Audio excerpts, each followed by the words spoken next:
point me where the bathroom? Okay. Well, I'll bury you the best I can. Come here. Come on. Come on. Come on.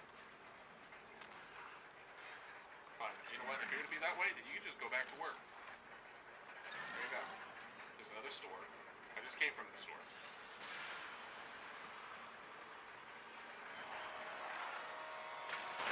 No. Bad.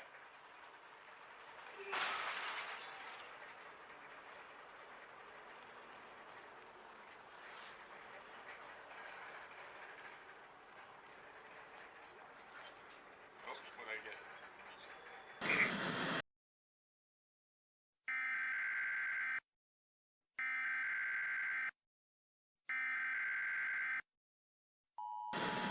The push and pull of strategy and horror, right? Because it's very difficult to have that kind of balancing act.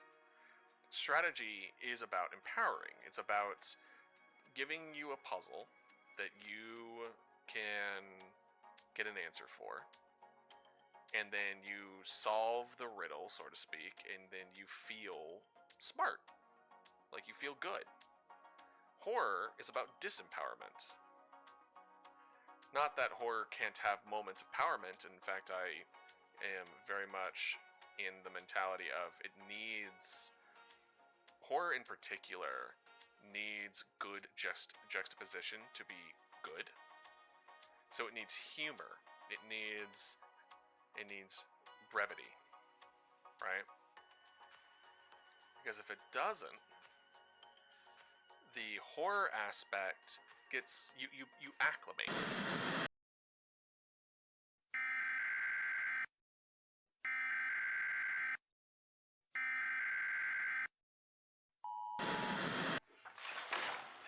Oh.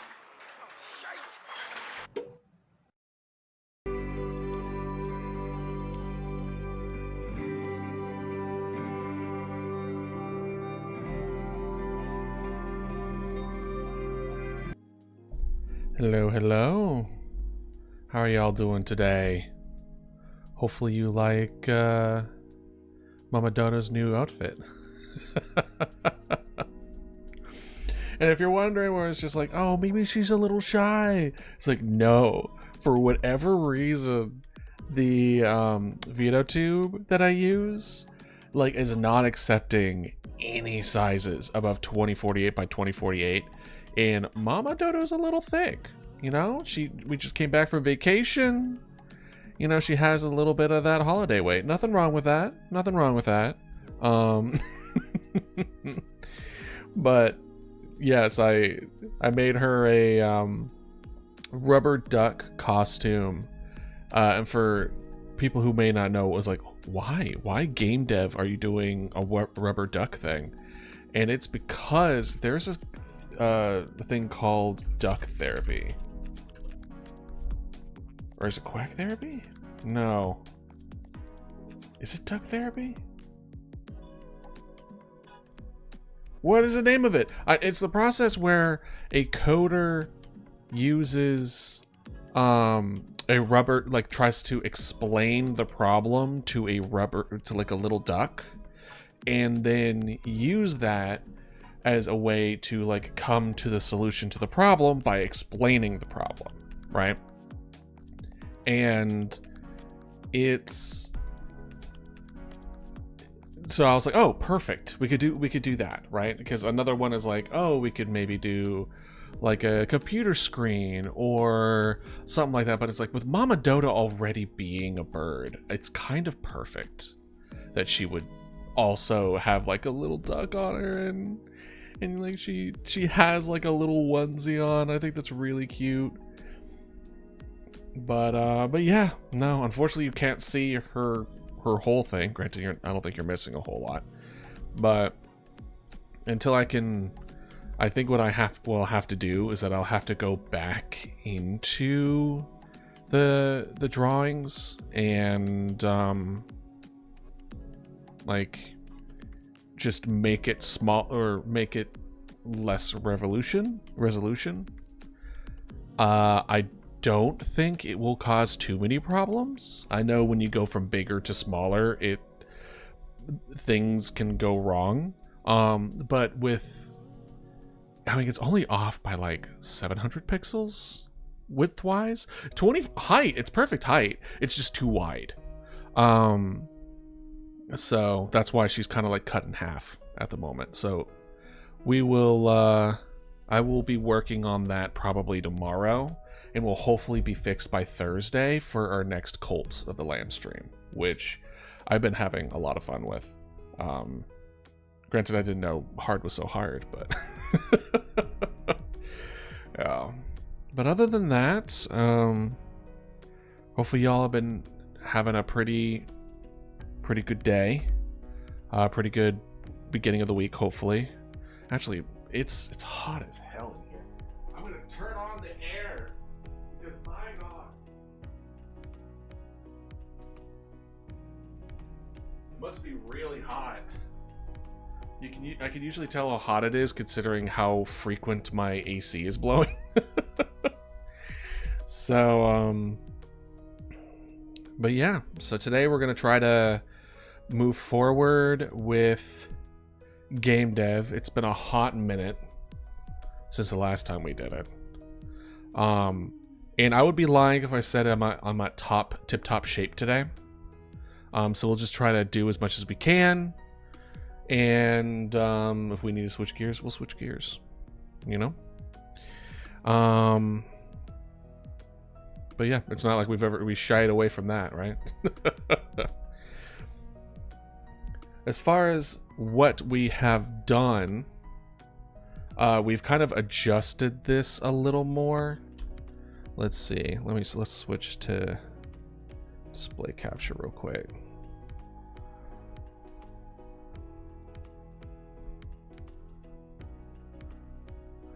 So as you can kind of tell, we have this screen's pretty good, and we wanted like a two-way radio here to the right, to the right, the phone, and then we were going to make kind of like a receipt printer that the player would be able to click on it and then be able to see the history of things going on, so you can look back on that.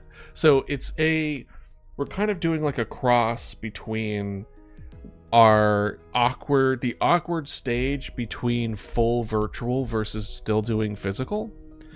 And for those that have no idea what the hell I'm talking about, it's like, so this is going to be like a big blocky white desktop, right? Like Windows 98 kind of look, right?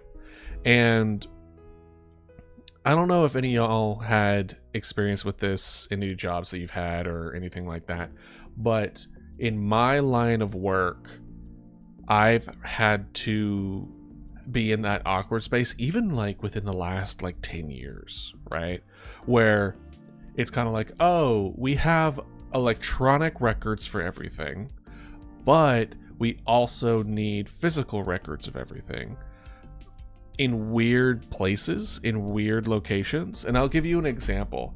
There was one thing where you had to, so there's like a batch record, right? So a recording of everything that was done within a process. So when it comes to science in particular, what is almost like the single most important thing in the world is recording everything you do exactly as what happened.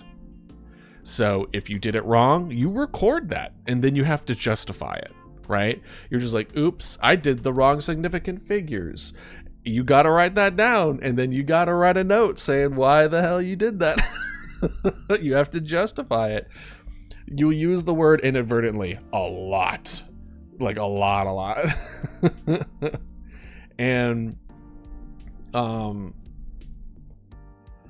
but there are machines that are still like receipt paper. Like they're very much just like, oh, you need to print the receipt that's like, I'll use the example of like balancing a scale, And what balancing a scale basically means is that when you turn it on, you have to make sure that what it's reading is what it's supposed to be reading. So you put on different weights, and it goes down to like the 1,000th decimal place or something. And you place like a verified weight that you keep like in a little case, and you put it on a weight, and then you record what it says, and it has to be within a certain level of like, it has to be within like 1,000th of a degree accurate in order to move forward with it. And at least in my experience, for the most part, it's like they didn't drift, right? They were fine. But you need to do that because sometimes machines like don't get, they're not as accurate over time. So it's just one of those things where science is mostly maintenance.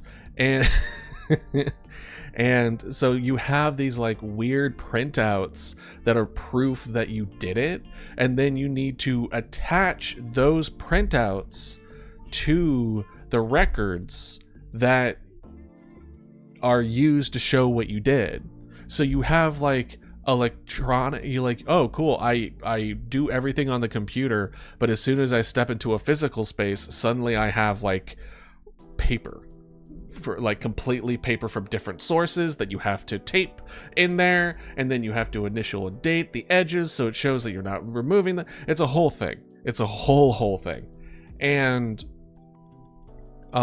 so the reason that I'm mentioning all that is because in this case here, where we have kind of like this weird, awkward duality, not duality, but awkward in between trying to move to a strictly electronic process versus what used to be like physical paper only. So it's like there's a weird growth period that we're still kind of going through today. But as I've mentioned before, like the scientific labs, at least that I've been a part of, a lot of those machines are as old as I am, and I'm old as dirt. And like, so it's just like, bro, can you it's kind of like, if it's not broke, don't fix it. It's like, it's not worth getting the new hotness because it's so much more expensive and the old one works just fine. So why would you spend money on it? And that's very much the mentality that they have. So in this, I kind of want to dip a little bit into that, where it's like, oh, we are using a computer and we are getting some electronic stuff that are just a little like flashy in the sense of like, oh, you have a receiving call and you see it on the screen, like that kind of thing. But then you still have like, you have to like manually go around and click and look away, which also kind of brings up a decent point that I don't know if we've tackled this or not, but this is your reminder, stay hydrated.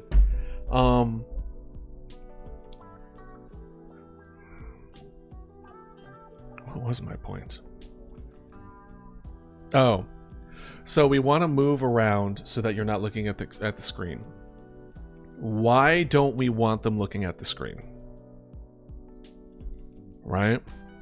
What is it that we don't want them to see? Like, what's the increase of fear, intensity, etc., that we don't want them to see on the screen? Because I kind of associate the looking away from the screen to increase the feeling of feeling trapped, that you're missing out on something, similar to like FNAF, right? Where you look at the cameras, but by looking at the cameras you can't control the doors. Which means in order to put away the door, in order to have more control over the safety of your environment, you have to give up information that you are gathering. Right? So, in a similar sense, we have to because if looking away from the screen, if there's nothing happening, if there's no reason to be looking at the screen in the first place, then there's no reason, right?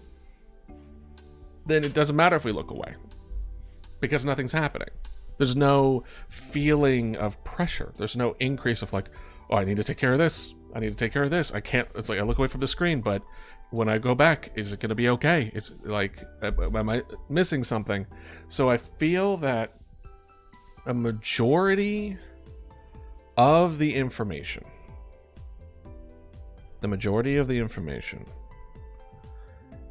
in this game should be on the map.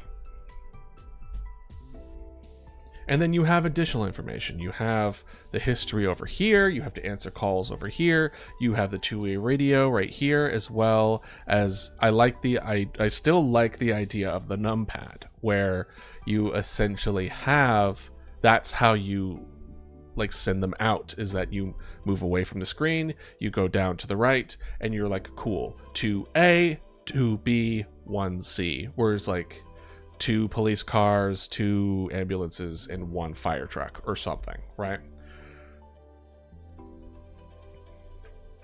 And it's...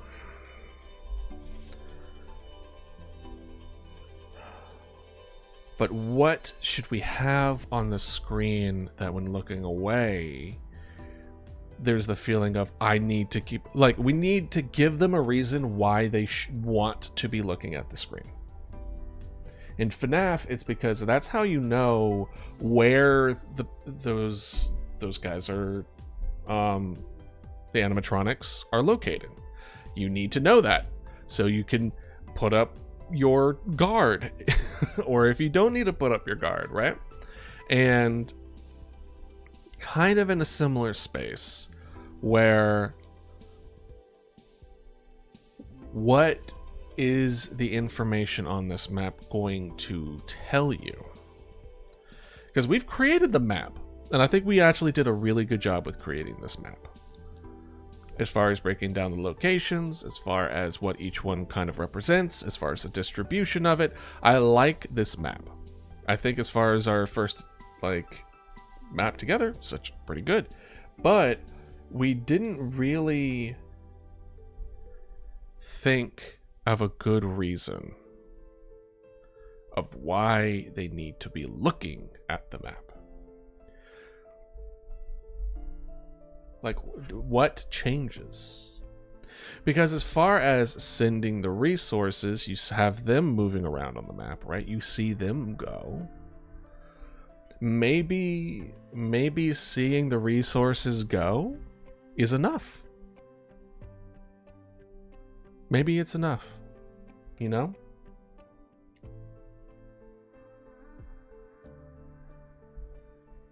Maybe it's enough to be like, okay, they sent them out. I want to see them. I don't know how long it's going to take for them to get there. And as that's happening, I'm going to go around. I'm going to go look at the receipt. I'm going to receive another call. I'm going to figure that stuff out. And then while all that is happening, they're on their way. And then you want to make sure... That feels weak. That feels like a weak reason. Not nearly strong enough as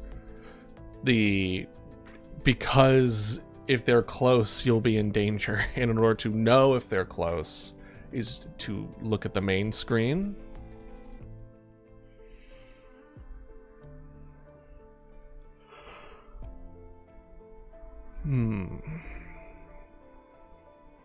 Well, let's see here. So let's go ahead and just boop. There you go, and there you go. So if we look, utilize radio for interaction between the results of decision for the player and between characters. Make a numpad for deciding how many resources to locate, and a printer will print the name and location of answered calls and any other important information while the ticket is open. That doesn't give me too much to go on, to be honest. As far as proper next steps, right? Because the idea here is that we want No, we do. That we do know what we want. We want to be able, so we don't click the screen then. If we're sending them out, they're not clicking the screen. Instead, we have a numpad that is the resources that is needed, right?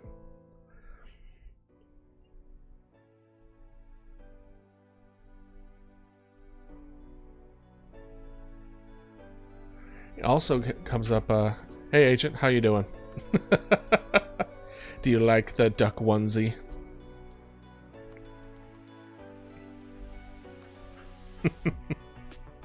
Do you know what it's referencing as far as game development? Or do you think it's just a random duck? So, I thought it was called duck therapy, but apparently it's not. There is a process. I am not doing a duck game. There is a process specifically with coders that they utilize an object, something that they can talk to, and in that case is the rubber duck. Yeah. And they use that by explaining the problem to the duck. They come to the solution to the problem. They have difficulty with it. And so I was thinking like, oh, what a more perfect thing for a costume for Mama Dodo than a little duck costume, so we can, if we're the duck, there won't be a single problem that we can't tackle. We'll just talk to ourselves and we'll be good.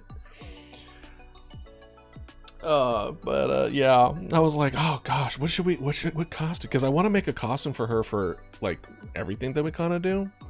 And Viscera. I don't know. I'll follow up with Melon. Maybe we can try to do something this weekend. No, we will. We'll do it again eventually. But it's just not on our radar right now. And I know for me, I've been all about the Cult of the Lamb, the new DLC that dropped. I was playing some of that yesterday, and that was fun. So, yeah. So it's just kind of one of those things where, like, we live in very different time zones, so it's hard to meet up. So whenever we do have those lines crossed, we're just like, all right, now it's time to do Viscera. So don't you worry, I'll let you know. You know what? Tell you what. I believe you also joined the Discord and everything too. I'll at you directly. When we play Viscera, when we make the plans for it, I'll be like, yo, this is happening. Of course. But basically right now we're just trying to I'm just trying to figure out the best way, or the next step as far as interacting with the player. So yeah, how are you doing otherwise, Agent? Doing well?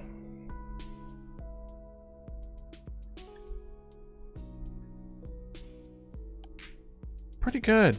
I'm a little tired. I just came back from a trip, and I am trying to improve a little more on like social media stuff. So I was having issues with that. So I'm just, I'm doing good. I went out of town. I actually went over to Tennessee. Beautiful place. For a few days. Had a good time there. Did you go for the duck trip? No, but we did see a lot of bears. So so if anything, it was a bear trip.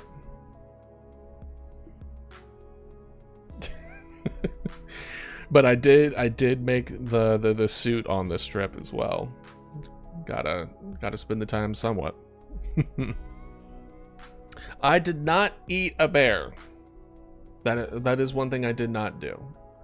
There was a bear cub when we got there, and then as we were leaving the we saw a mama bear with her cubs as well. So I guess they saw us arrive and they let us know that we were past our curfew. They're like, get out, we don't want you here. Oh man. But no, it was fun though. It was a good time. But yeah, so it's especially August in particular is busy for whatever reason. I don't know why. I don't tend to do a whole lot of social stuff. Like maybe once a month, maybe. But I have noticed a increase in frequency for this month in particular. So there may be more canceled streams, more than I usually do. But yeah, no, I'm just enjoying my time, enjoying life. I turned the AC on because it was getting hot, because it must be really hot outside. Hopefully you're not cooking over there, Agent.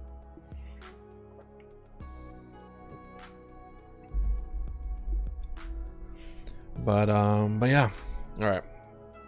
So we were talking about how we're going to use the utilization of, can you play Goose Game? And then I have to make a goose costume for Mama Dodo. Goose Game. I don't know. I will probably play it eventually. It's just not my usual kind of game. But then there was the gosh, what was that new indie game that came out recently? It was, gosh, what was it? It was like you're doing a bunch of, like, you're helping a bunch of different people. It's an indie game and it looks really funny. Not Cat Game. Let's see here. It was Thank Goodness You're Here. That's what it was called. Thank Goodness You're Here. That looks fun. That looks funny. So I might play that one on a random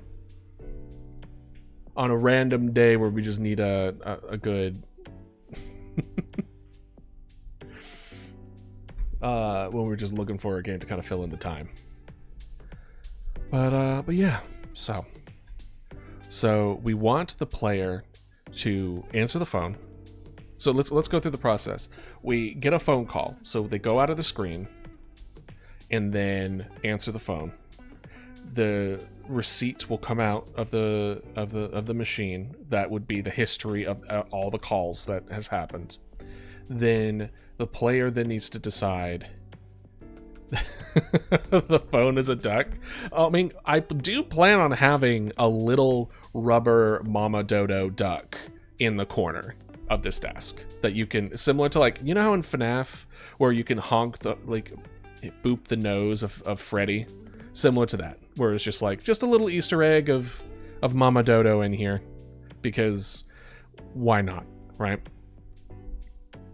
And but that's very much going to be like after we've worked on all the bugs and made sure all the game feels good and the process feels good, and now we're just building the art assets to the game to make it look nice and pretty and something that people actually want to play, or that isn't just gray backgrounds and boxes. Did they ever tell the year? Oh yeah, it was like next year, right? For Viscera? Or the new Viscera? That's still like a good half a year away. Oh, this year? Oh, when?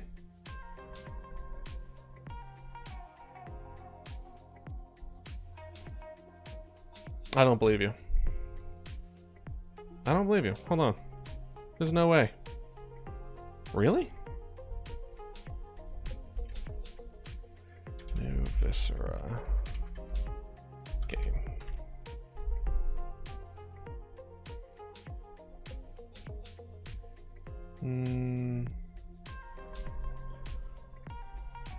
Clean up. Sequel.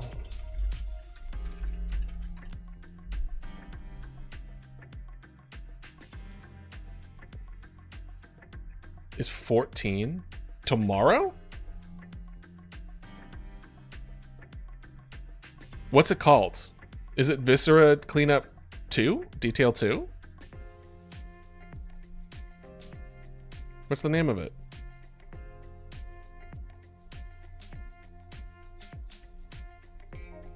I'm gonna look it up. Because if it's tomorrow, you might have to give it a shot. Usually I take off. Crime Scene Cleaner.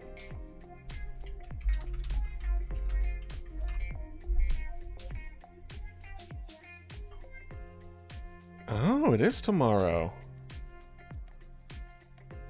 This is the sequel? Or is it just... Let's see here. Let's look at the developer. Yeah, that's true. You have yet to lie. So this is... Let's see here. Publisher. So they're the ones who made House Flipper. Cooking Simulator. Oh, they made Thief Simulator too. I did not know that. Okay.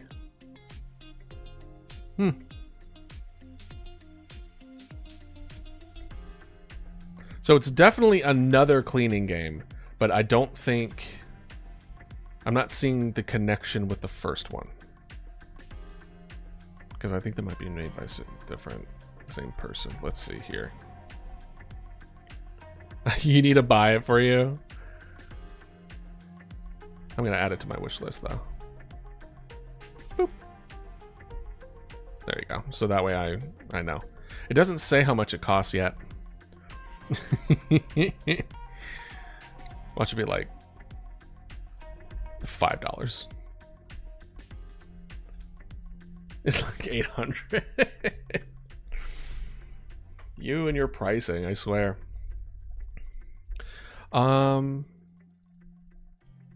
Yes, so phone, that prints out. That means we then get to decide, and then... Well, I mean, most of the stuff you over there is like 100, right? That we were going over. And then they go over to they look where it's located. And then they send that over with the numpad. And then what? I feel like we're missing pieces here.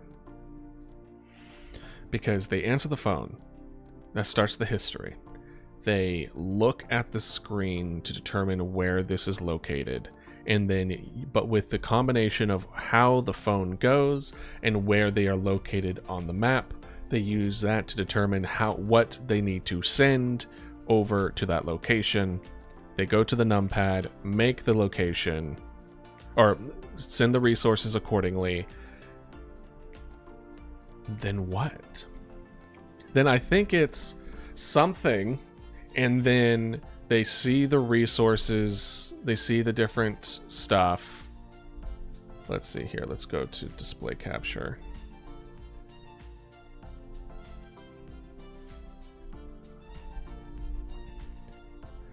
So, like, they pick up the phone, do that, and then they see the resources moving towards, let's say, like, here. Oh, well, it stopped working for whatever reason. Let's say, like, here. Why aren't you moving? Okay.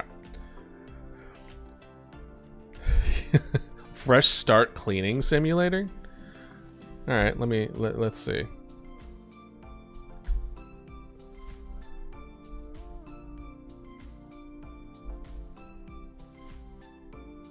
Fresh start cleaning simulator. Oh, it looks so cozy.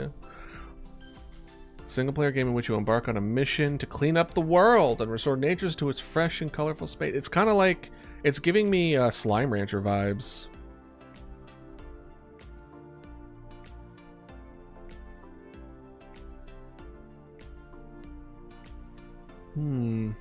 Honestly, it's not bad.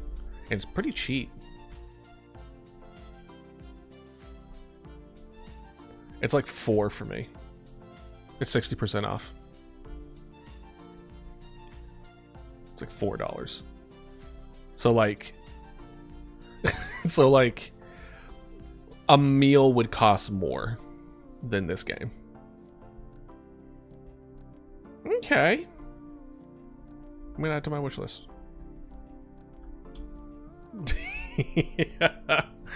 You know what? If we hit a mental, tell you what, I'll give you this agent, because I already knew, like, getting into this, I might not get through the entire stream with just game dev. We might need to dip into something else.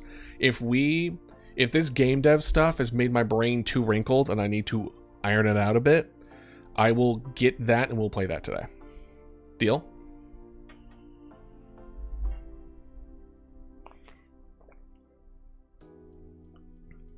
Hell yeah. All right. So, all night? Yeah, no, that's not happening.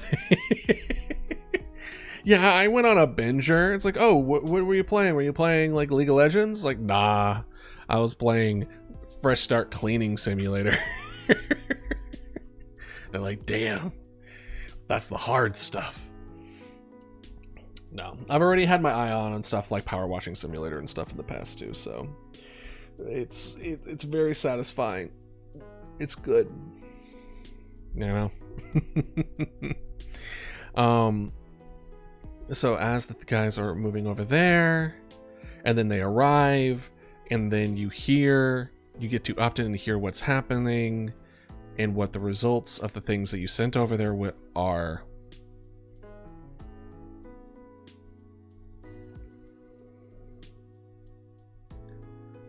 I think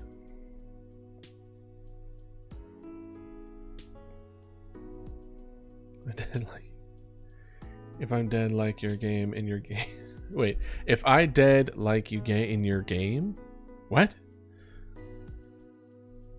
What? What are you saying? If I did like you, say like you gay. What? You have confuddled me. You have, like,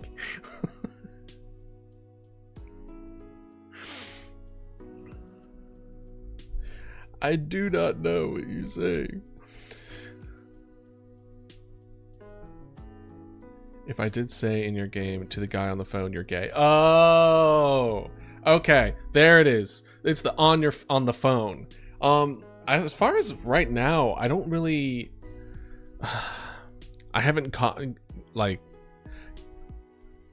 thought through the process if how the player is going to interact back through the phone. Like, do I want the player to select like responses to it? Do they get to ask questions to the person?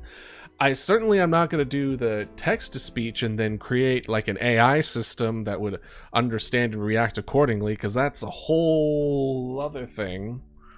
And I feel a whole other game.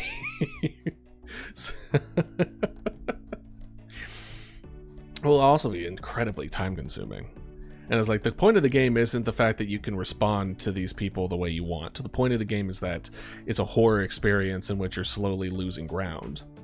But I have there are a few games on like future projects that we can work on that do very much utilize the like you saying something and them reacting to it. So that is, and one of the main things that I thought of was like people just having fun with it, similar, saying that you're like it's like, do you like Ben, monster on the other end of the phone? And they will have to respond accordingly, right? But yeah, no, like that stuff is incredibly interesting. So it's definitely something on the list, but not for this one. No, this main one is going to be more just utilization of like strategic elements and finding a good balance. But what will it be? What should it be? Because we have them so that you go in there and then you see them move and then they get there. I'm thinking, though it doesn't make a whole lot of sense, realistically speaking, we could do it so that if we lose a house, hold on, so you can kind of see here. If we lose a house, so pretty much for the most part, this house here is going to be the first to be infected no matter what, or to be imposter-eyed, whatever, how we want to describe it. And so this is going to be the first one.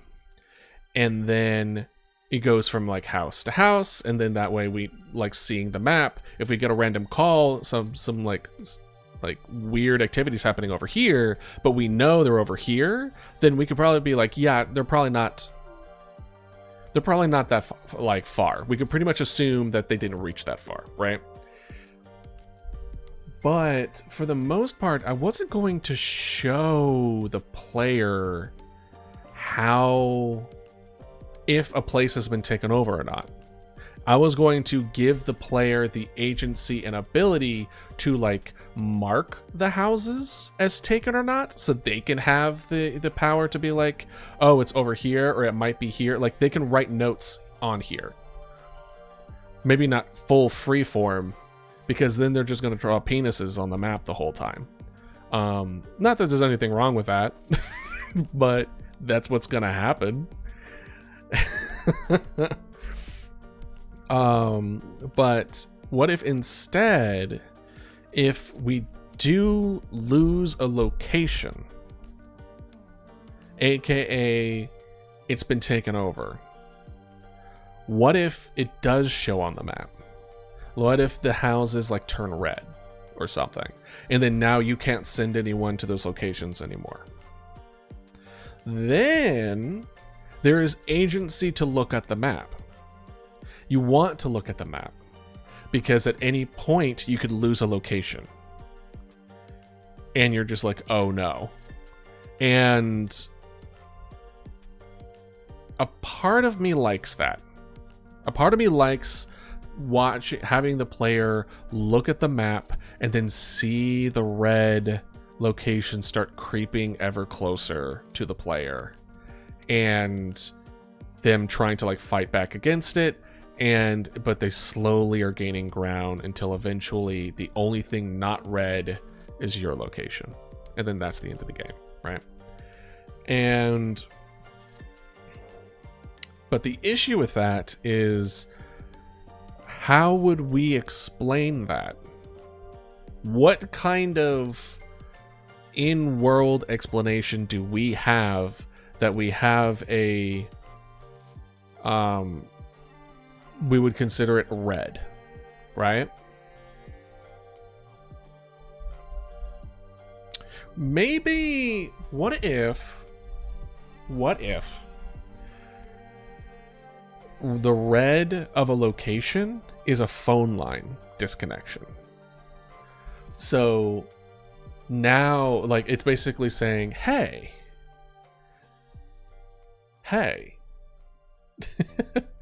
If I ask you again, when will you play Fresh Start? I did hear when you say, but when I finish with this, yeah, no, I kind of understand what you're meaning, Agent. As far as when, on days like today, where I'm not 100%, usually I could go for about 2 hours and then like I hit a wall. So I would say check back in like an hour and 15 minutes. If you don't want to, if you don't want any of the game dev talk, check back in an hour, 15 minutes. And depending on where I'm at mentally, we'll either be continuing with the dev or we'll be switching gears to the cleaning simulator.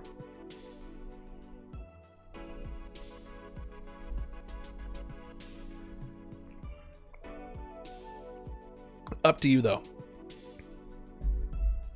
But I'm not going to make any kind of like promises or anything. I'm going to yeah, so like 80 hours. What? Are you saying I'm gonna play this game for 80 hours? Hell no.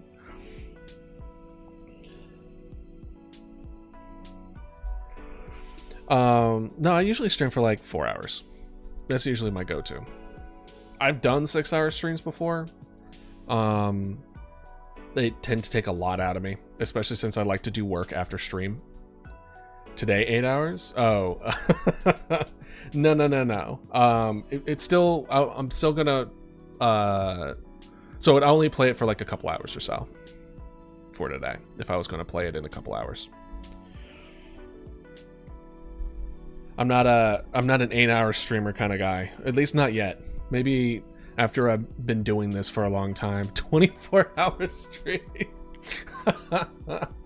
You know what? Listen, if there's a lot of pressure for me to play the cleaning simulator to the point where I should do that, that's crazy. At that point, I need to change my aesthetic.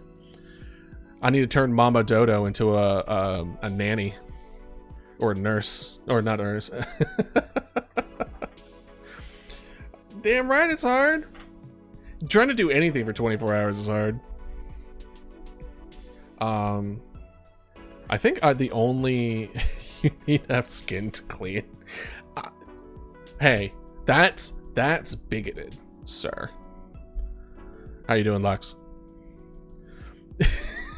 Assuming you need skin to clean, says who?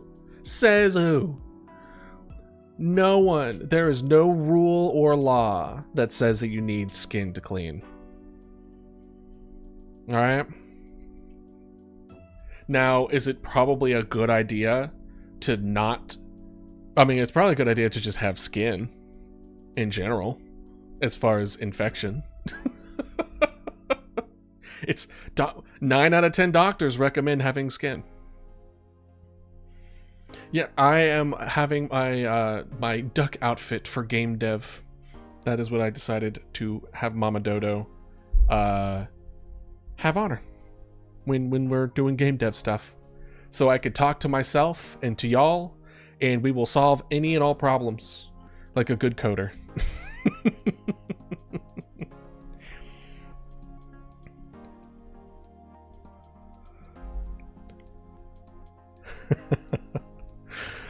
Oh man, I love that Eris Norn emote you had going on.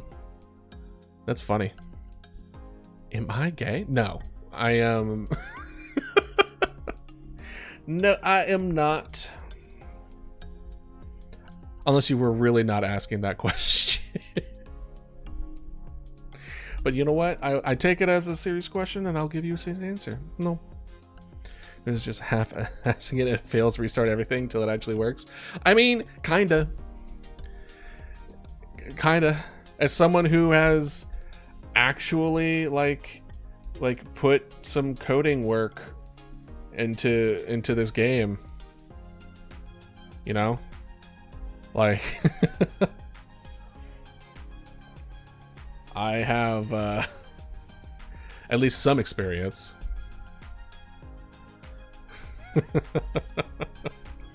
Done the coding classes in your school. All right. Honestly, I kind of. Oh, which coding have you done?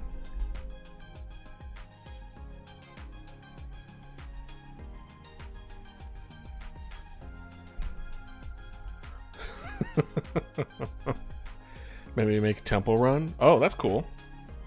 I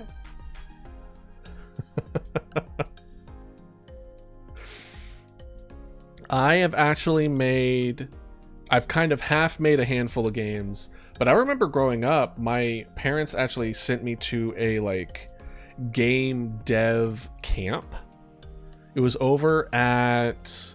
I think it was the University of Boulder, if I remember correctly. It was like 2 weeks where we would go and just learn how to code and make a game. It was mostly 3D stuff. And when we weren't doing that, we played laser tag in the dorms, where we had an entire hallway to ourselves, and we would go in and out of like all the dorm rooms, and like hid behind desks in the like dorm bathrooms to ambush people. It was a good time. It was fun. You're the cat agent. But But yeah, no. It was a good time. Granted, I got way too deep into Dungeon Siege, the game, and played it with people that I liked over there. And we just started playing that game the rest of the time. So, but yeah. But, so I have some experience with coding. I've tried to get a couple certificates as well. Hour 50 minutes? Come back in an hour. Let's see where we're at. How about that?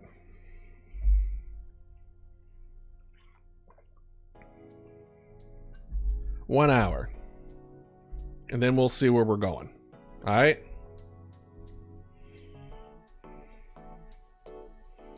Maybe we'll play a nice, relaxing cleaning game.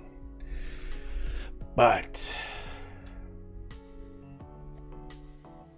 anyway, we were talking about the utilization of the map in order to make it so that people actually care about looking at it.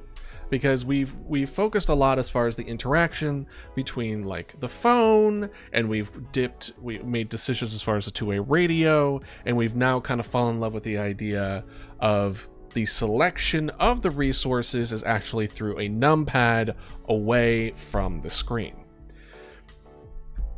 So if we look at the map, pretty much the only thing that has it going on, let's kind of reset that actually. And like the only thing that has going on is that these things are moving, which honestly it needs a bit of work because it kind of stops. So this is, I mean, the interaction and everything are up here, but like this is essentially what you would see, which also definitely needs adjustment. But besides the resources moving and then arriving, that's all that's happening. So people's not going to really care because nothing's going to be happening visually. But we need to have something happening visually, or something potentially happening visually, besides just the resources moving. Because if the resources are moving, you know when they're moving and not moving because of the introduction to the two-way radio. Because you'll actually hear what's happening, right? So it's almost as if you don't even need the map really. And I considered the idea of just removing the map completely, which is unfortunate because we put so much time in it. But to be honest, the map is important for us to know when things arrive, but we could hide that from the player. We don't need to show them the map if they don't need the map, right? If anything, and that's one of the biggest reasons why I love horror games so much, is in a lot of ways, in a lot of situations, it's better just not to have the thing. Because the absence of the thing can be just as impactful, if not more impactful, than the presence of the thing. So not having a map to know where things are located, or then how badly things are getting out there,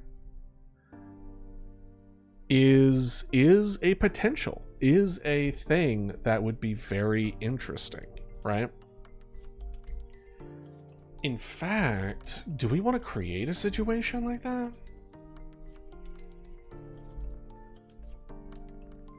I'm just kind of think of like,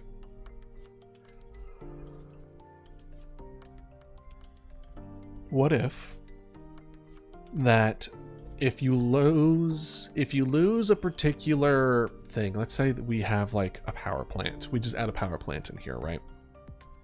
And we hit that, and that gets taken over. Then backup power hits, but it's only enough power to run like the accessories here.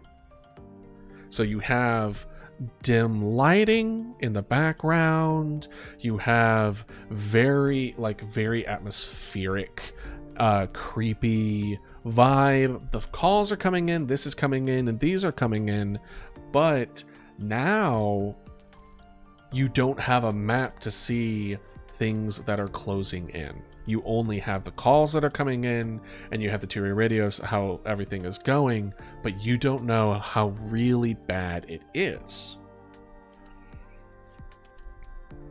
And I kind of like the idea of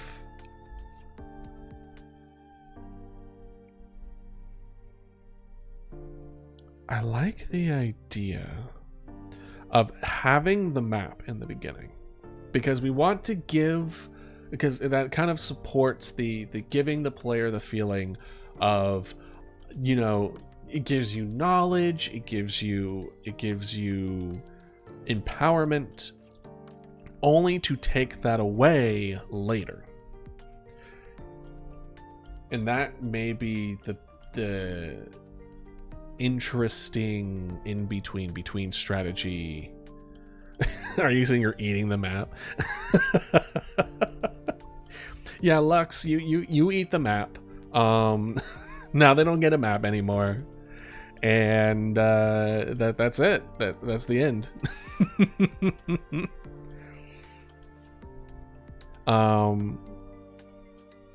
But no,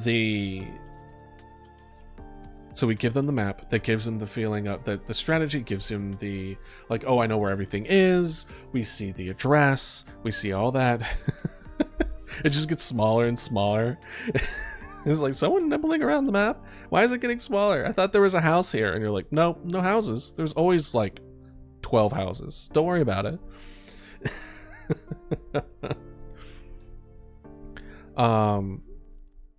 But like, you know where everything is. You'll see like, oh, the addresses are to these houses. Okay, and then you can kind of see where everything goes. And then as things get worse, then you lose the ability to view the map.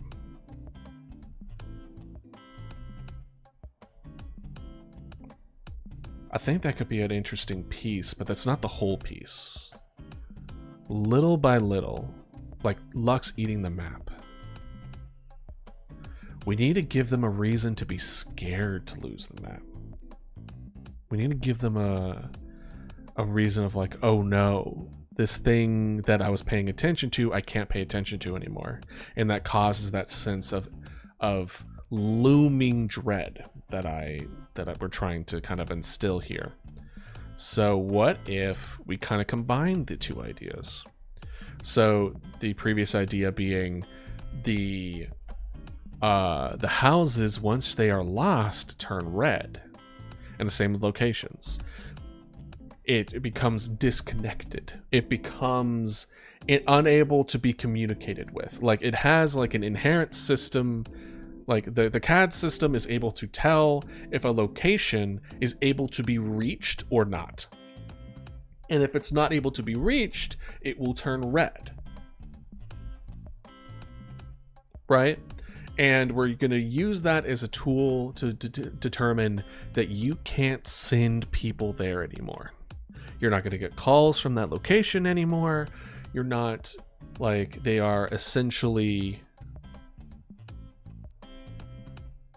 I'm second guessing my statement on not getting calls from there anymore, because the idea is that it gets really, really chaotic later as they start really building up speed and you're not able to tackle everything and things get through.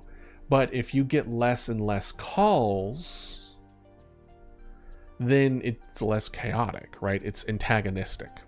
They're not... They play against each other, and not in an interesting way, in a cancel each other out kind of way. I guess in like kind of playing devil's advocate, if you still have those calls coming in and kind of blowing up the lines, it's gonna feel really frustrating, and you're gonna have an insane amount of calls coming, right? So I think it's fine that you don't get calls from that anymore. It's just that we can't necessarily have it, so there's only like one house left or something. Where it's like, it gets chaotic to the extent of multiple things calling at once, but it's not like it goes from like 1 to this, and then it like spreads out, and then it slowly kind of dwindles back down. Instead of like, it's not the last one, it's the last like 5. And then all those 5 go out at the same time, and then you're the last one, right? So I think we'd be fine. I think we're going to be okay if we make it so that red means disconnect. So first house that goes out is red, which is already going to be impactful to the main character, because the main character, this house is their house. It is the house that they got help. The person who helped them get, like, because the main character in this game is in a wheelchair, right? And so they got helped into the building by the person they live with, which is the person who lives here. I don't think it will be any kind of like love interest. I think it's just literally like a family member or something like that. Someone that they live with. And this turns red, where then they can't connect with them anymore. And then, you know, calls are coming in and things are get sent out, and we can still give the player the agency and the tools in order to kind of write their own notes. I kind of was thinking that they could do that with a little slip that you can just write your own notes in, which honestly is kind of funny. It kind of adds a little bit of levity to it, in that you can write your own notes and you can be as serious or non-serious as you want per what do you call it? Not situation, but per case number, right? Because it would be case number, and we're just going to do an arbitrary like 1501. I would like for the last number to be 1 for the very first one that people face, so that it's easy to track instead of just a random number. But then again, maybe it could be one of those things where it could be stored like in an external file of all the cases that you come across, and then people can share it. That could potentially be cool, but I'm getting way ahead of myself here. So things are turning red, things are being blocked off, aka not being able to be utilized appropriately, and then eventually it hits a point. I'm gonna say like close by. I want to say like maybe here, or maybe closer towards the middle, or maybe like down here next to the hospital. Somewhere in like, definitely not over on the left side, kind of like in this general vicinity, where the power goes out for the town, and the only thing left is the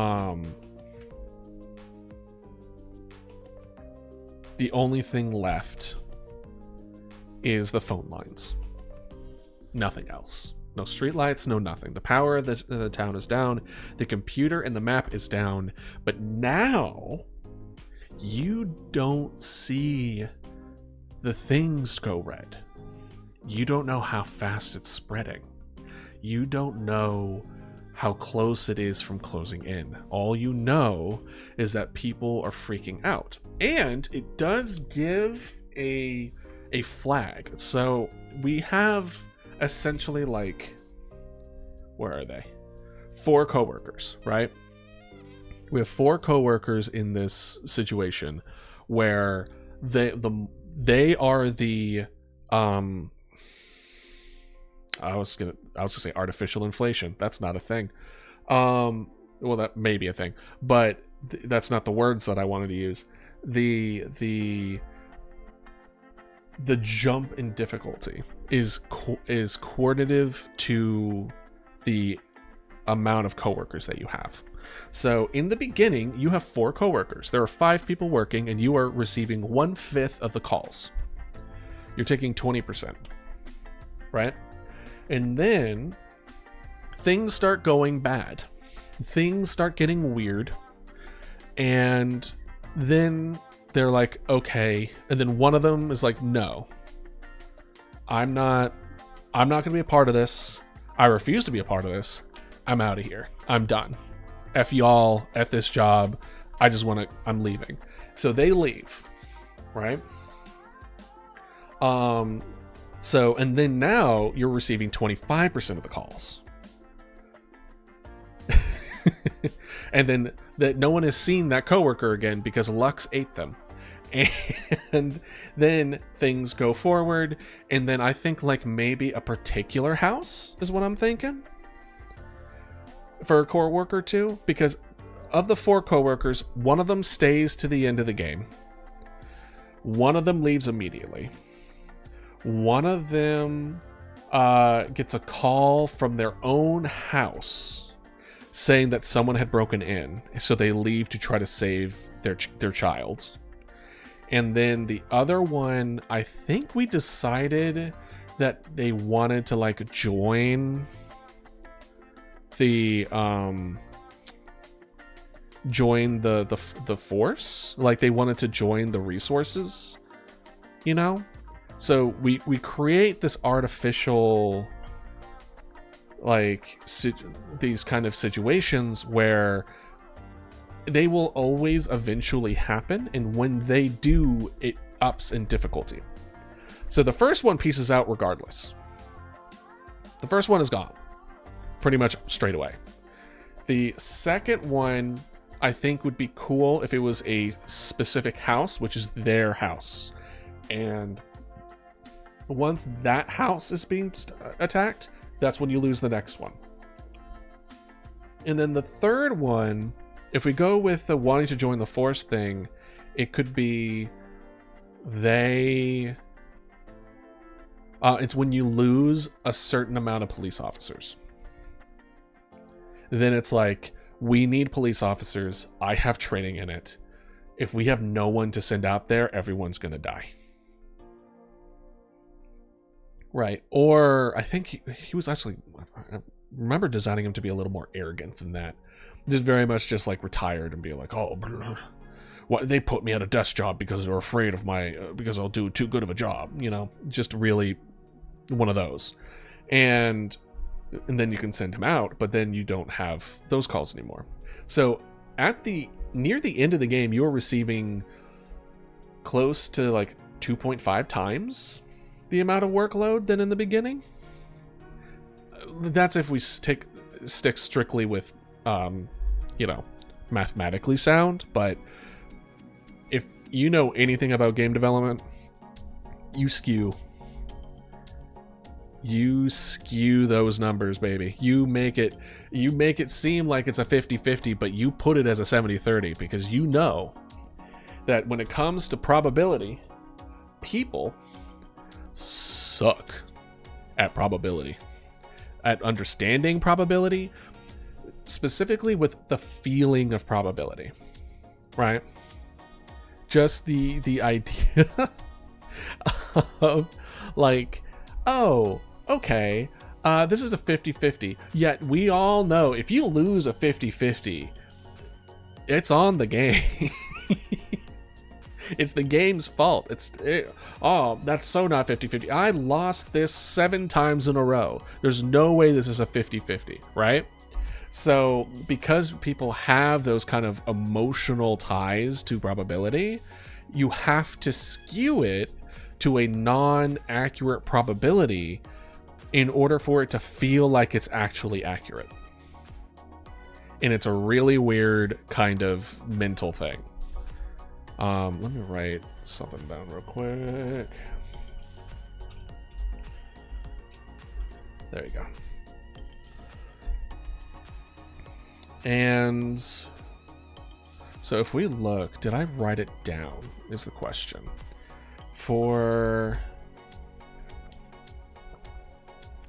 Maybe I wrote it down in the game dev document. Let's see here. Last call. Word. Let's see here. Aim design document for last call.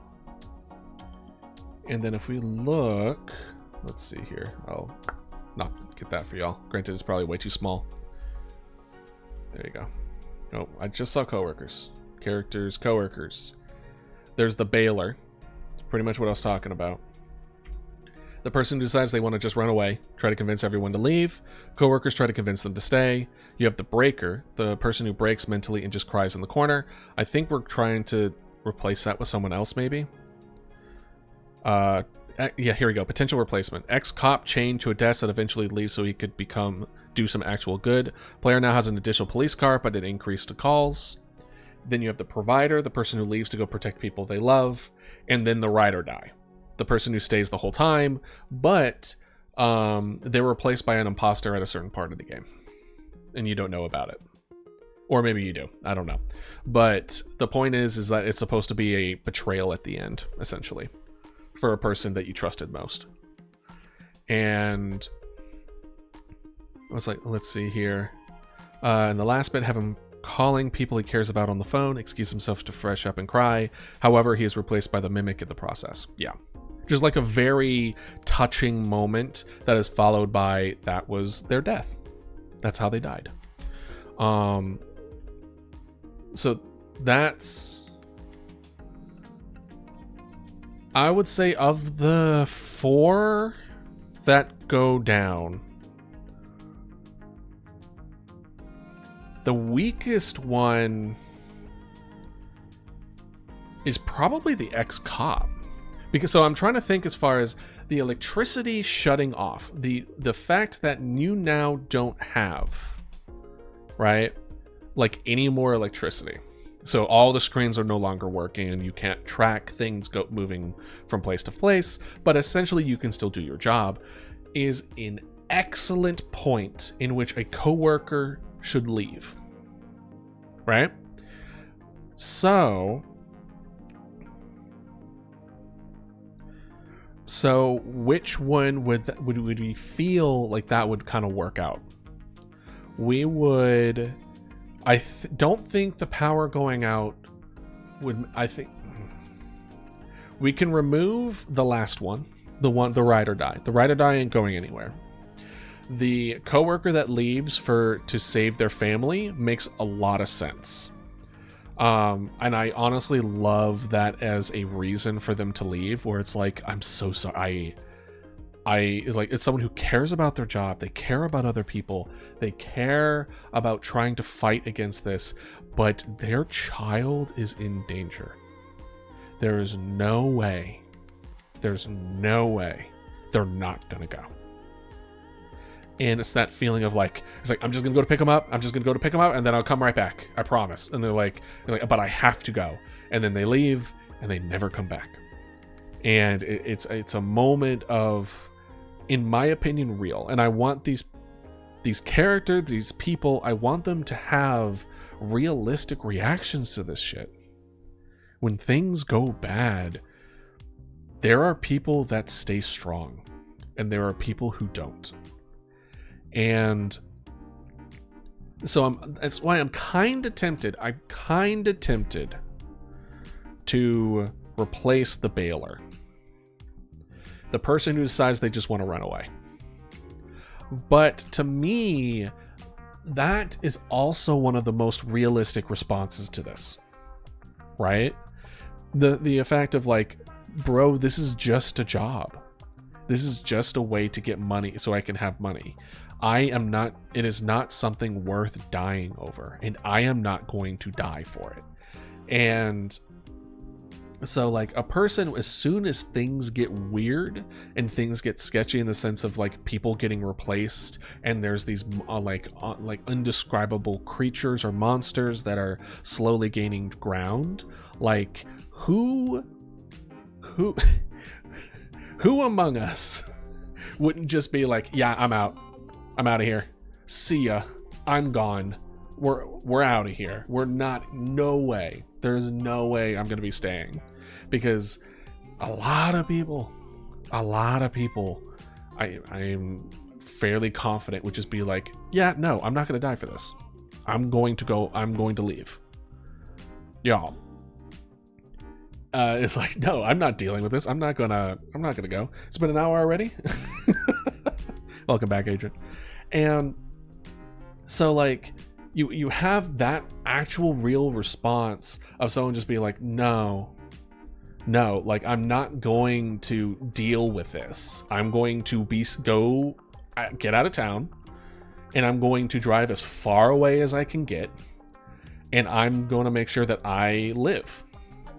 And I recommend that all of you also do that. And we tell everyone in the town that they should leave immediately. And I was gonna say, if you're a time traveler, so I feel like that's such a real reaction that I also don't want to remove that. The one that feels the most fantastical in a way, like the less real, even though I think it's still pretty a realistic thing, is the ex-com one, or ex-cop. The ex-cop chained to a desk that eventually leaves so he could do some actual good. Like a guy who is just frustrated about his situation and in a inert desire for action, but due to his circumstances is chained to not being able to do so, and in this moment decides like, okay, like I'll do more good out there than in here, because at least when I'm out there I have a chance to do some change, is, I still think, a very good moment and reason, but it is also, out of the four, the weakest. It is the weakest hold. Now, what we could do, instead of changing it as far as like, oh, this is what they do, we could tie it in. So in this case, it's essentially one of two, right? It's, we tie the power going out with the person bailing, or the power going out for the person who just becomes a police, he takes over one of the police cars, right? Or adds another police car to you. And the police car utilization, or making a new police car, I think is something that shouldn't be done if you aren't missing police cars. If you're not missing police cars, having an extra one, it's like you already have enough of that resource. You're already swimming in that resource. You don't need another one. So I do like the idea of it is, once you reach a certain like reduction in police cars, that he's just like, if I don't go out there and do some change, no, we're not going to be able to do anything with these guys. Like, they will just take over everything. We've run out of cops. We need more people. And then he fills it in.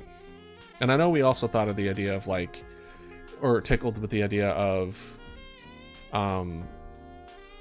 you like bringing in the civilians as replacements for that kind of stuff, where we have plenty of civilians left, but we've running low on resources kind of deal, and then we can just hire them. But there's like positives and negatives, but that there's a balance, right? When it comes to this kind of stuff, when it comes to adding things, when it comes to gameplay loop, simplicity is king.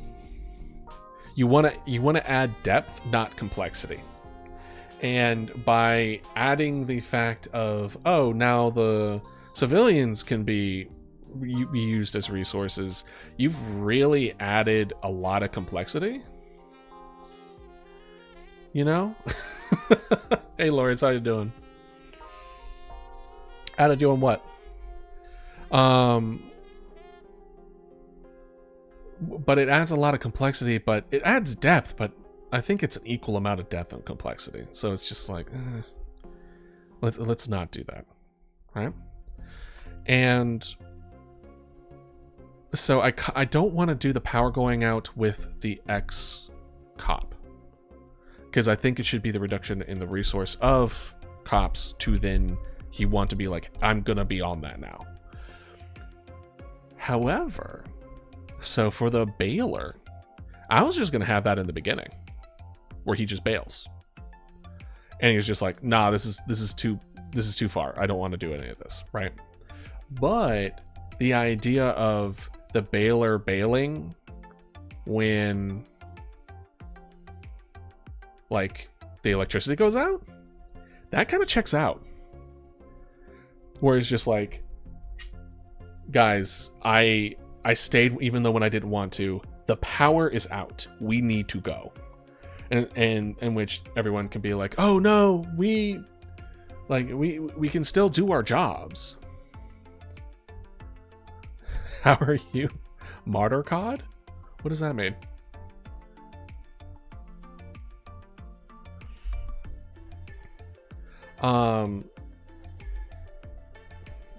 What's what I'm looking for? So it makes sense.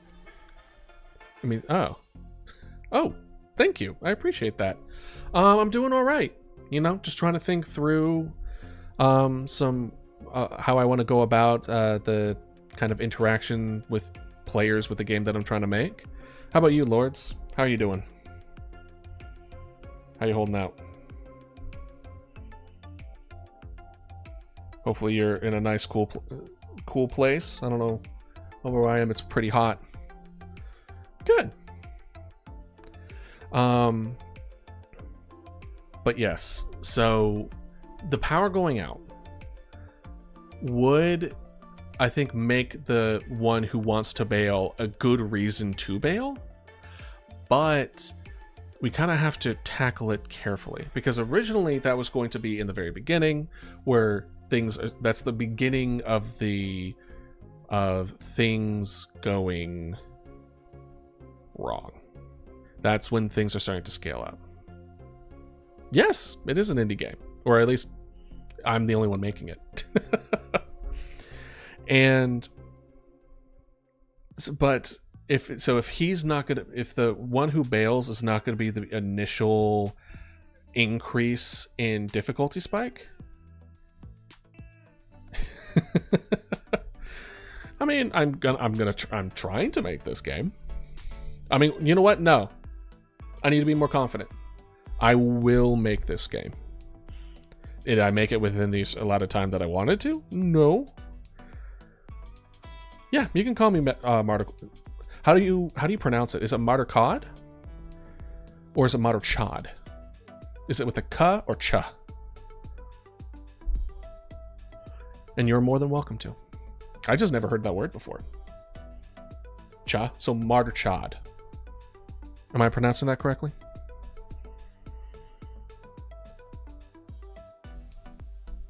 All right, excellent. Yeah, you're more than welcome to call me that. I appreciate the compliment. So,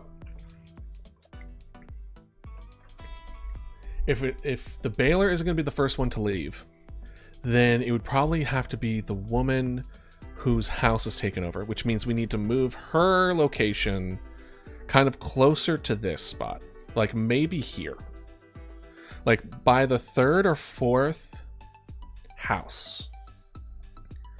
Suddenly she gets a call, she has to leave and go. That's when things get wrong. Things continue to kind of escalate. And then maybe like the power's here, power goes out. It's kind of, we're kind of like making little like artificial steps where it's like, okay, a fourth has been taken over, something happens. Half of this taken over, something happens. This is the map that I made. So the player is down here, and then what ends up, so essentially this is a indie horror game that I'm making, where you are a 911 operator, and during this day there are these creatures and or monsters that are able to mimic the voices and cadences of people in it. I am using Godot, so technically it's GMC script. I forget the name of the script for Godot, but it's not quite C script, but I am coding for it. But the pretty much the main loop is people call, you have to determine if the people are real people or not, and then you send emergency vehicles that are either ready to help a real person, or you send extra just in case it's the person who isn't real. I am a beginner in it. Thank you. I appreciate the compliment. And, all of us are beginners at some point. So I'm trying my best to, go about doing this in a way that I learned as much as I can.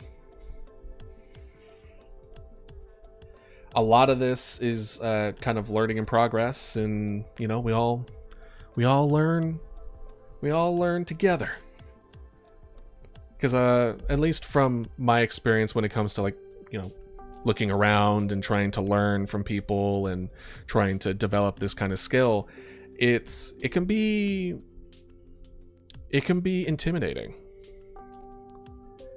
and of they know what they're talking about. So I think it's nice to kind of see it from the beginning when people have no idea what they're doing. Why are you not playing a portion game? What do you mean? Oh, why am I not just playing a portion of the game and then editing it out? Is that what you mean?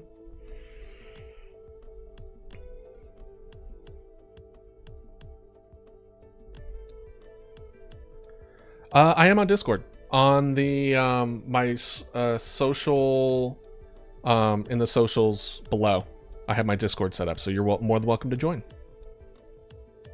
The reason is because I'm trying to determine, because right now I'm still going into the way that the player interacts with the game. So I am making sure that I know what I want to move in the direction of, and then move in that direction, versus just kind of making it and then hoping that that's the direction I want to go. So we're kind of in the middle of that phase of, okay, how do we want to go about this? Understandable. No worries, lords. You're always welcome regardless, if you change your mind.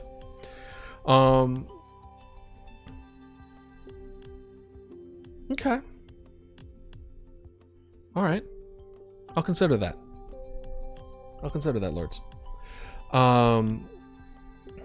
What was I saying? Oh yeah. So then we wouldn't have to make the woman who, of course, I'm not going to make you join something if you're uncomfortable with it, I want you to be part of something that you want to be a part of. Because if you don't want to be a part of it, then what's the point? You're not going to want to participate. You're not going to want to be there. So why? Right? So by all means. And I'm a stranger, so that's why. Gotcha.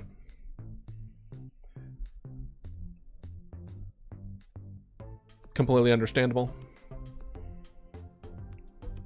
I certainly get it. But yeah, so if we make the woman the one that needs to go back to her kid, that being there, that's about like a quarter. And then when the power goes out around the middle, then the player really doesn't know when things are happening. The person bails. So now they are tackling 33% instead of 20%. Because I am a developer. Yeah, that is true. I am a developer. I am still trying to adjust saying, what is the saying? Not potential developer, or aspiring developer. Why don't you make any art for your channel? I do actually.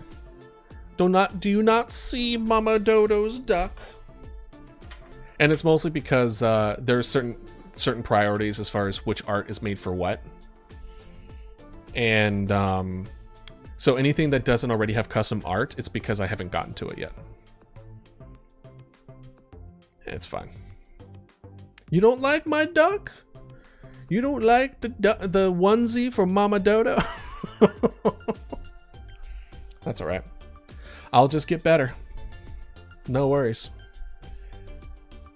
And that's why I kind of like game development, why I like PNG tubing, is it gives me a reason to get better in art and to be better, gain those skills more efficiently. And as I get better in art, my model gets better. My game stuff gets better. Everything does. Should go for the overlay and panels? Nah. At least not right now. I haven't gotten to the point yet where I feel like I need to utilize that. But I appreciate your input.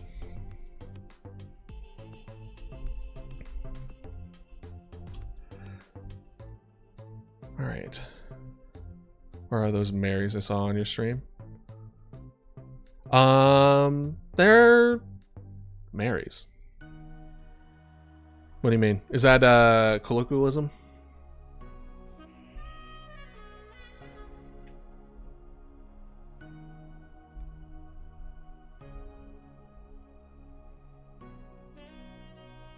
If it's the other people that I've, like collaborate with, they're just off doing their own thing. They might be working, if I had to guess.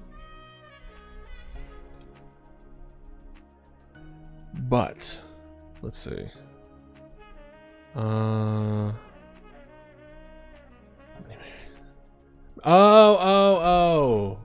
those Marys, the Mary group. Yeah. Yeah. No, I remember. I honestly remembered you. I forgot about the Mary swarm. I don't know where they are. They did join up the Discord. They did talk about the overlay thing a bit. But yeah, I haven't really seen them since.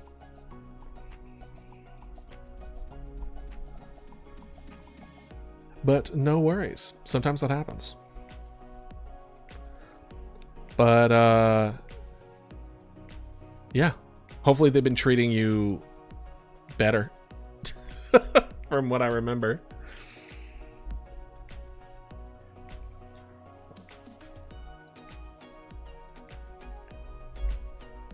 But they really support you, right? I mean, yeah. At least I hope so.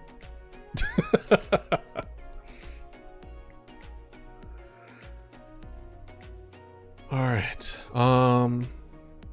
Yes. So if the power out's going to be the halfway point, then we would need the third one would be when the cop leads to that, and then at that you will just be going from 33 to 50, which is honestly so that's what I think. Well, I'm glad. No, I appreciate any of y'all's support, truly.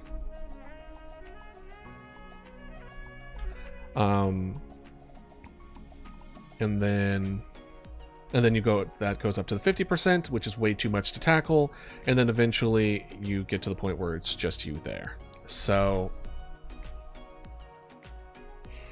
the only thing about that I dislike is that I liked originally with the person who bails is the fact that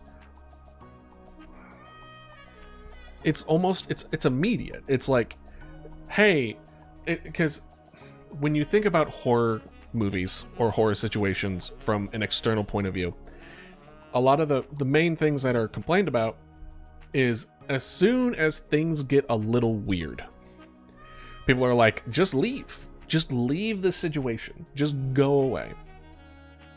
All right, you have a good one, Lords. Thanks for stopping by. You have a good one.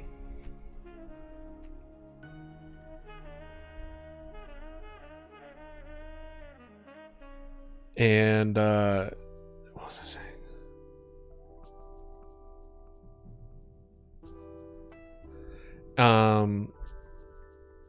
Right. It's like you just want to leave immediately, right? No, thank you, and you have a wonderful day. I keep forgetting where I'm going. Dang, what was it? I just had it. It was the man, the guy replacing it. Oh, right. People leaving immediately. That's what it was. So I wanted a situation to change.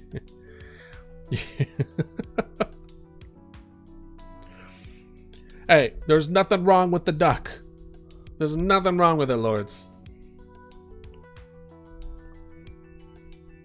Let it be.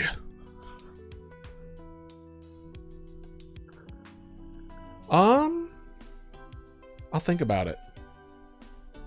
I'll think about it, lords. And you know what? I will get better. It sucks now, but it will get better.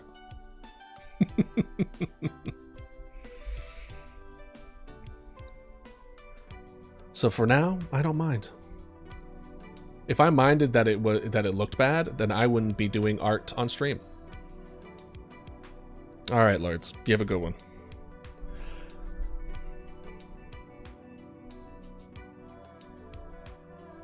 And then we will do... So because there isn't a guy in the beginning that says, hey, you're gonna what on my duck? Lords, nah. Get out of here. Go. Go. You have a good one.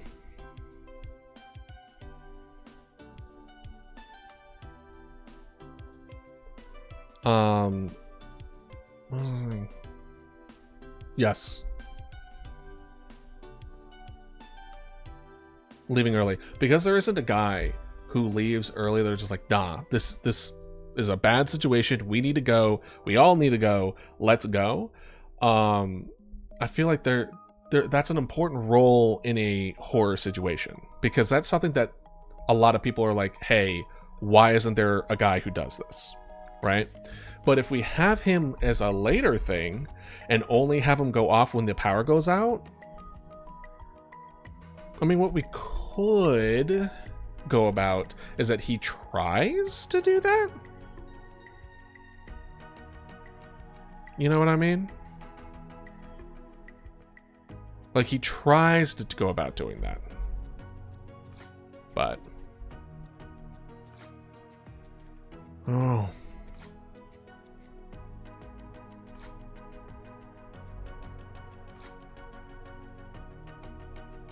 Can I...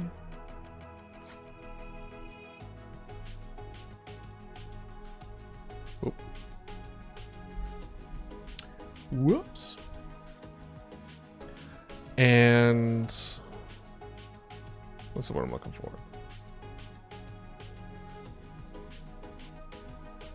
Basically, since you already saw it, I was trying to see if maybe I can mute that last comment.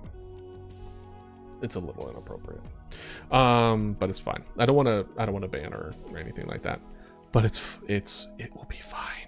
It's fine. Yeah. Sorry, I kept on getting distracted. The last like 15 minutes is me trying to say one statement, getting distracted by people talking, and I apologize for that. You know.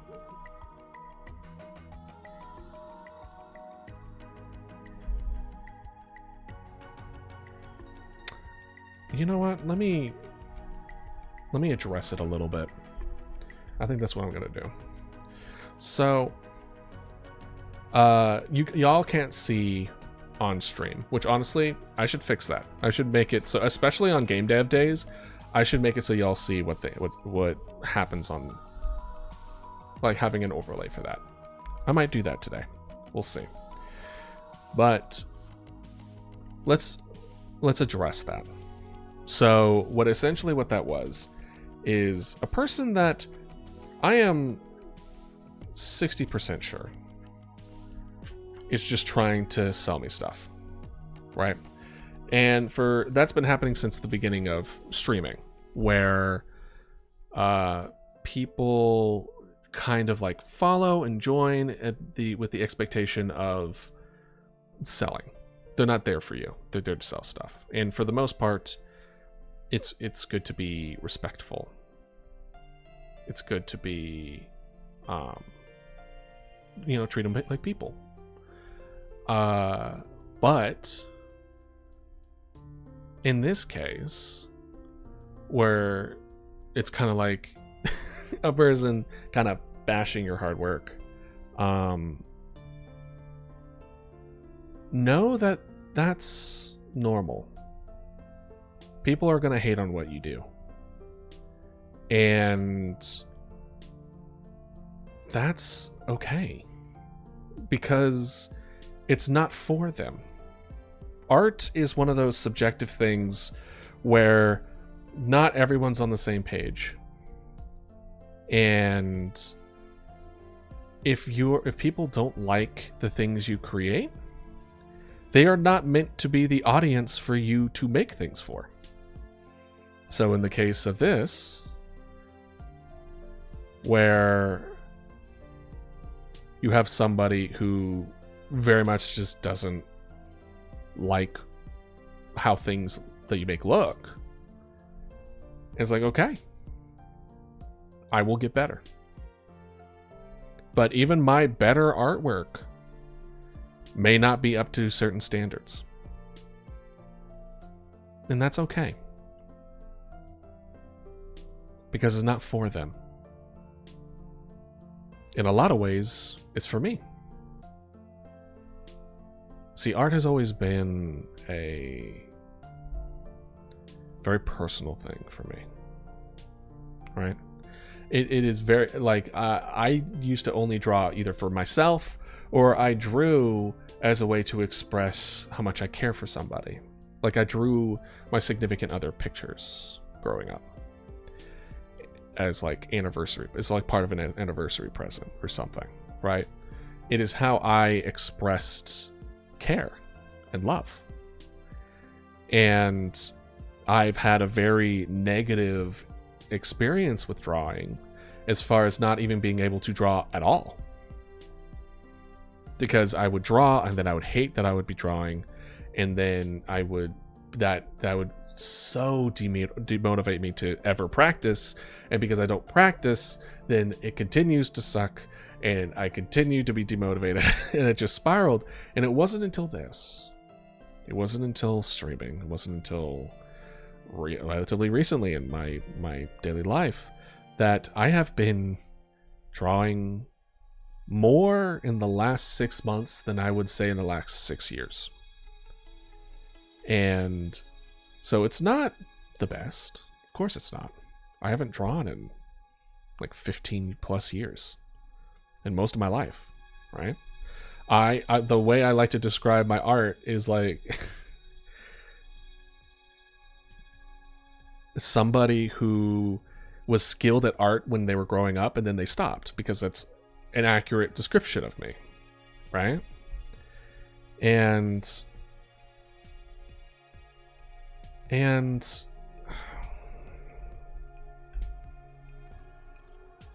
so there are going to be people who say things like that, you know, who they're not bad people. They're just giving you feedback. Is it good feedback? No. Saying it sucks is not good feedback. It's not good feedback. But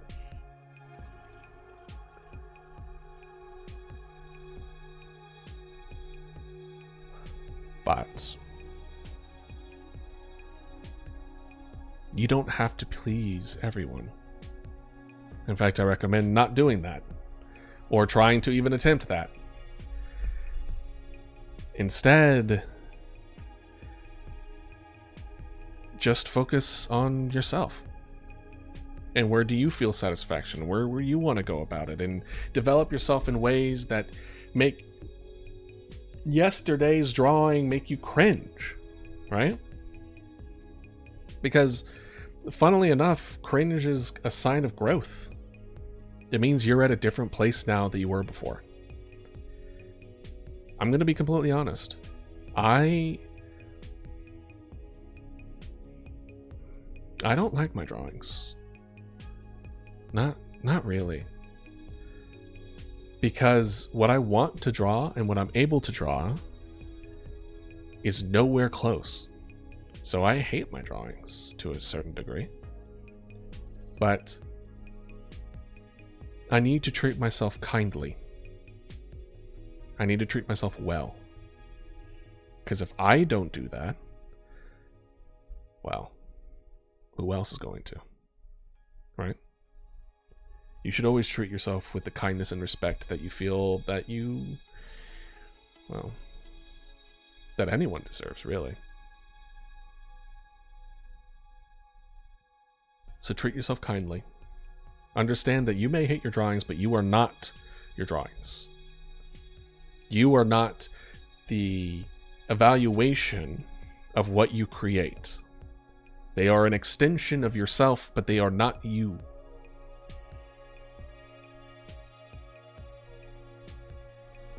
So keep growing. Keep doing. Especially if you're like me and trying to work on multiple different skills at the same time while not getting paid for it. You know, wouldn't recommend that. Definitely don't recommend that at all.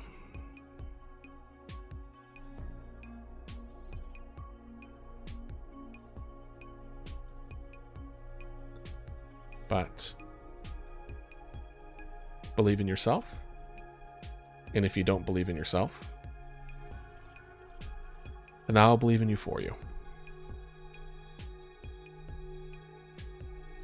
Simple as that. All right. Well, that was quite a bit of a sidestep, huh? All right. So, we are gonna go.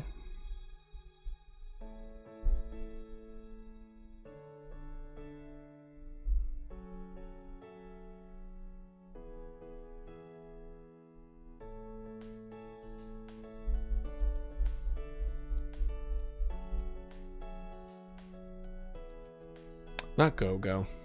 I'm just trying to think how I want to go about this.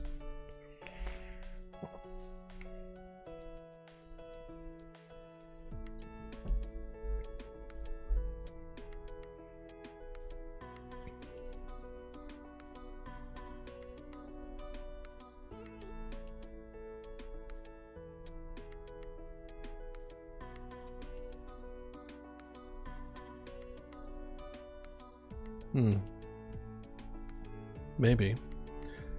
It's better. How do I want to go about this?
I think I'll just leave it. It's kind of now I'm in a man, instead of a game or a game making mood, now I'm in a self-reflection mood because of all that.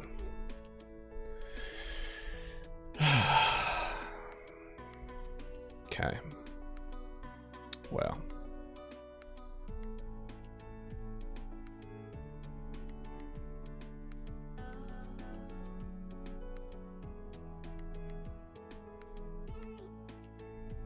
Let's do this.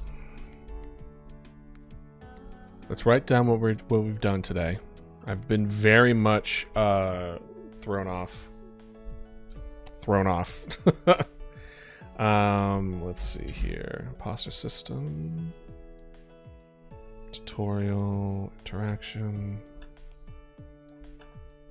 We're gonna put this one as the coworkers. And we will do... There you are. And the coworkers, we'll label it as Baylor.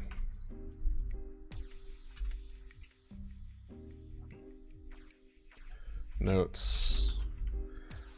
Deciding if Baylor or provider leaves first. Trying to decide if Baylor leaves with power outage. Development roadmap. Demo things to keep an eye on. Map brainstorm. Let's do we want power to go out in map no longer being visible?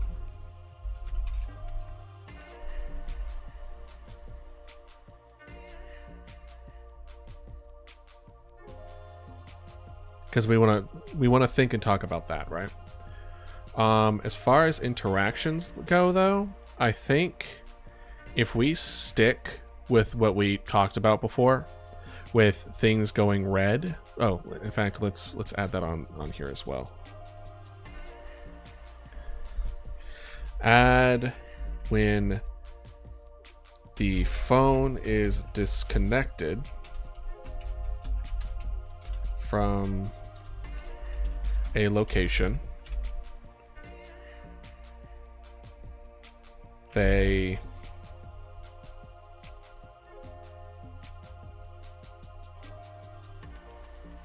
will turn red and unable to have calls received or resources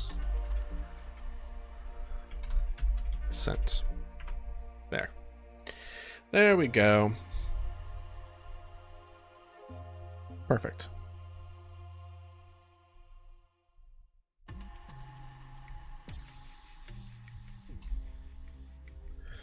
So things turn red, unable to be sent. After a certain amount of time, the person who is a provider gets a call. Power goes out. Baylor bails. You run out of cops. The cop guy leaves. Eventually, it becomes way too crazy. You get sent out. Okay. Let's see. Let's coworkers, Baylor. Condition to leave. Baylor, power goes out. Or we'll also do the potential idea. Well, let's do power goes out as the secondary. The first one is leaves near the beginning because they don't want to die. I feel like that's pretty smart. Provider leaves when their child says someone broke in, promises to return, but does not. Then ex-cop leaves when a certain amount of cops of police cars are lost. And then the ride or die doesn't leave, never leaves until the very end. Boom. So as far as interactions go, we need to be able to click between the screen, the phone, and the receipt. That and that. We need to do all those. We need to click between all those. So we'll need to, let's do this. We'll make a to-do list. Need to do. We need to create a way to switch between computers and peripherals. That's not how it's called, peripherals, but we're going to run with it.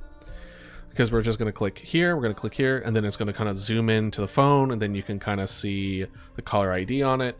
You click over here to look at the receipts. You click over here to turn on and off the two-way radio so you can hear what's happening, and then you can click here to actually send the resources out, and then you click the PC to then determine on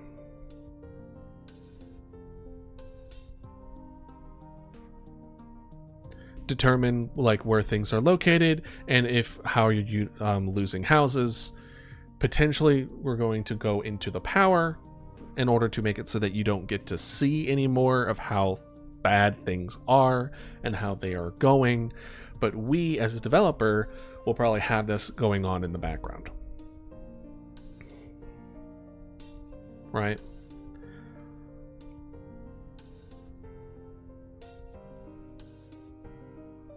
Yeah. But because I've essentially been thrown off my game at this point because of that,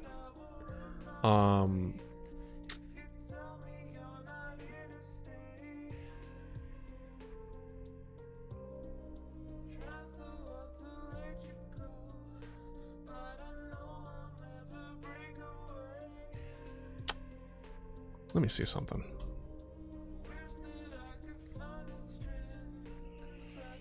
Let me see something.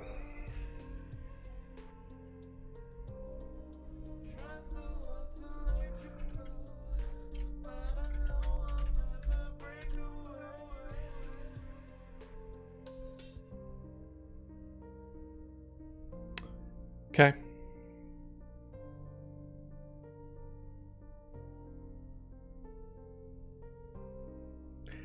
That's what I was thinking. Yep. So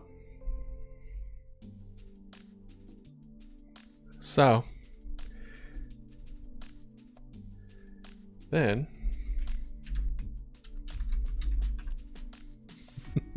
I had a sneaking suspicion.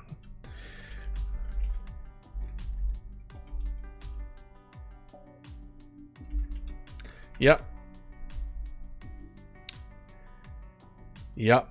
So, we're going to kind of get him a little bit here. I knew something was up as soon as I heard it, but we're going to switch it real quick. Just a little bit. Just a little. So, chat. Hi, how you doing?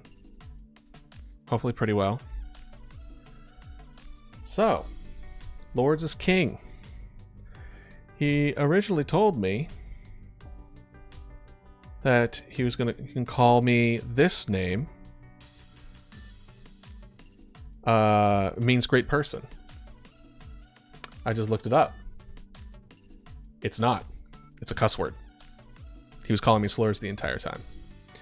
So, and then he essentially said this one, which I also didn't know. I was like, that's interesting. I looked up both. And it means son of a whore. So he was cussing me out on my own stream.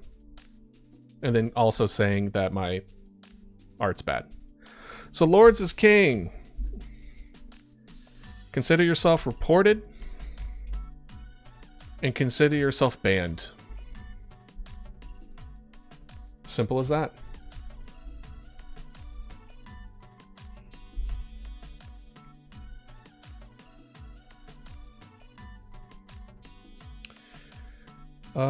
Let's do bullying.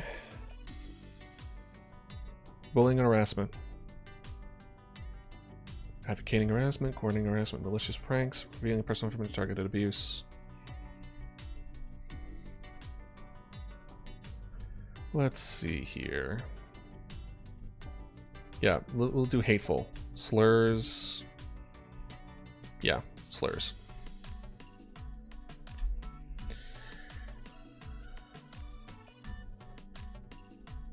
And then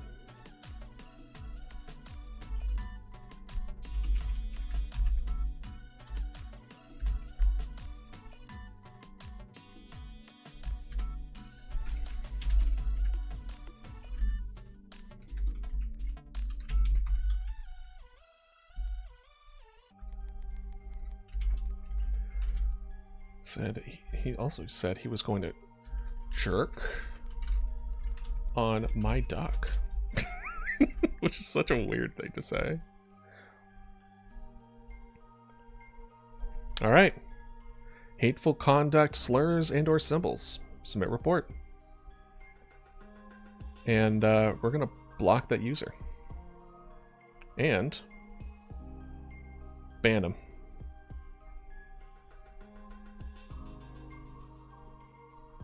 Boom. Done.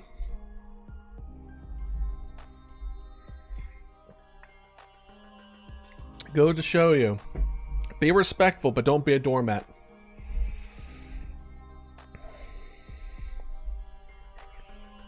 If it's not a language that you understand, it's fine to ask them what it means and for them to tell you, and then you kind of believe it, but it's also good to double check. So there you go. Goodbye, Lords 12 King.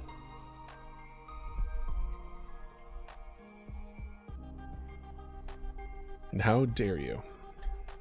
That's really the beginning of it. End of it. All right. So let's take this moment and let's play a game. Yeah. I know Agent would want to play it. So let's do what they recommended. The Fresh Start Cleaning Simulator, which is only $4. Let's treat ourselves a little bit. Because as of right now, I've definitely got thrown off my game. But you know what? It's kind of one of those things where it kind of comes with the territory a little bit. Not everyone's going to be super nice and chill. You know? I wish that was the case.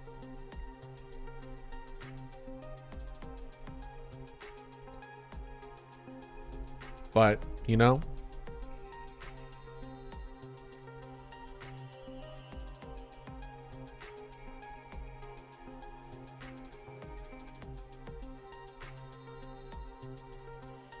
it's unfortunate. But the only thing you can really do is make sure it doesn't stop you doing the things you love and the things that you care for. And this is mine, at least for now. And for those of you who treat me with respect, I thank you at the bottom of my heart. Simple as that. It's so ridiculous. Did he not think I was gonna Google that shit?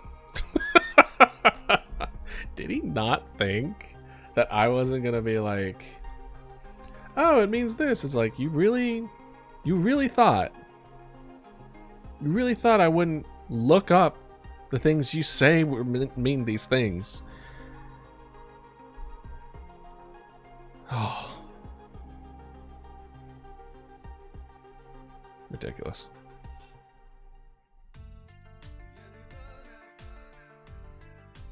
Alright. We're going to play some Fresh Start Cleaning Simulator.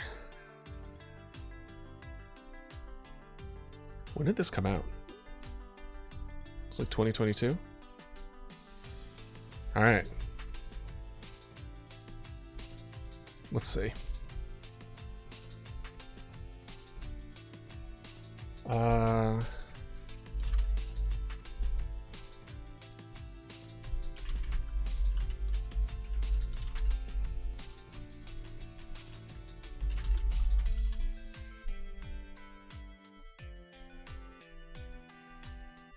We updated stream. It's gonna be a little quiet for a hard second. 1 second. And then boop.